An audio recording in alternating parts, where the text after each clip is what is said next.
கடவுளின் வார்த்தை யாத்திராகமம் 24ஆம் அதிகாரம் முதல் வசனம். பின்பு அவர் மோசேயை நோக்கி, நீயும் ஆரோனும் நாதாபும் அபியூவும் இஸ்ரவேலின் மூப்பரில் 70 பேரும் கர்த்தரிடத்தில் ஏறி வந்து தூரத்திலிருந்து பணிந்து கொள்ளுங்கள். 2ஆம் வசனம். மோசே மாத்திரம் கர்த்தரிடத்தில் சமீபித்து வரலாம், அவர்கள் சமீபித்து வரலாகாது. ஜனங்கள் அவனோடே கூட ஏறி வரவேண்டாம் என்றார். 3ஆம் வசனம். மோசே வந்து கர்த்தருடைய வார்த்தைகள் யாவையும் நியாயங்கள் யாவையும் ஜனங்களுக்கு அறிவித்தான்.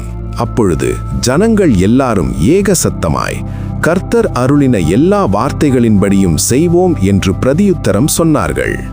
4ஆம் வசனம். மோசே கர்த்தருடைய வார்த்தைகளை எல்லாம் எழுதி வைத்து அதிகாலையே எழுந்து மலையின் அடியில் ஒரு பலிபீடத்தை கட்டி இஸ்ரவேலுடைய 12 கோத்திரங்களுடைய இலக்கத்தின்படியே 12 தூண்களை நிறுத்தினான். 5ஆம் வசனம். இஸ்ரவேல் புத்திரரின் வாலிபரை அனுப்பினான். அவர்கள் சர்வாங்க தகன பலிகளை செலுத்தி கர்த்தருக்கு சமாதான பலிகளாக காளைகளை பலியிட்டார்கள்.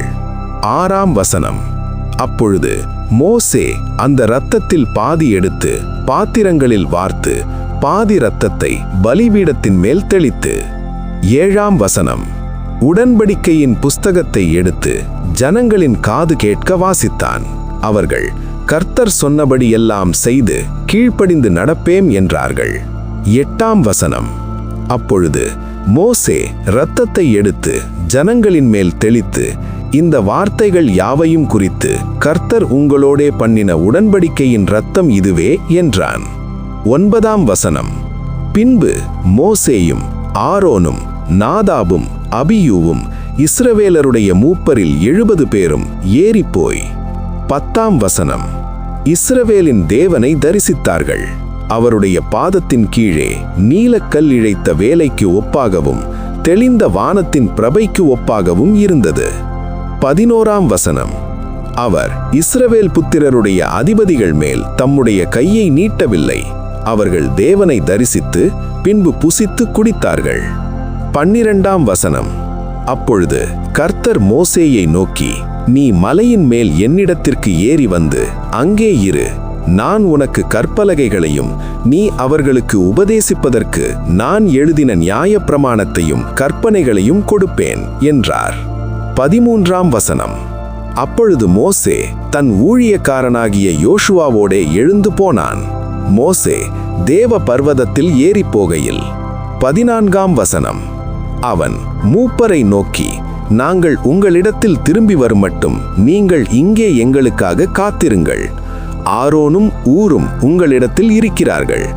ஒருவனுக்கு யாதொரு காரியம் உண்டானால் அவன் அவர்களிடத்தில் போகலாம் என்றான். 15ஆம் வசனம். மோசே மலையின் மேல் ஏறினபோது ஒரு மேகம் மலையை மூடியிற்று. 16ஆம் வசனம். கர்த்தருடைய மகிமை சீனாய் மலையின் மேல் தங்கியிருந்தது. மேகம் 6 நாள் அதை மூடியிருந்தது.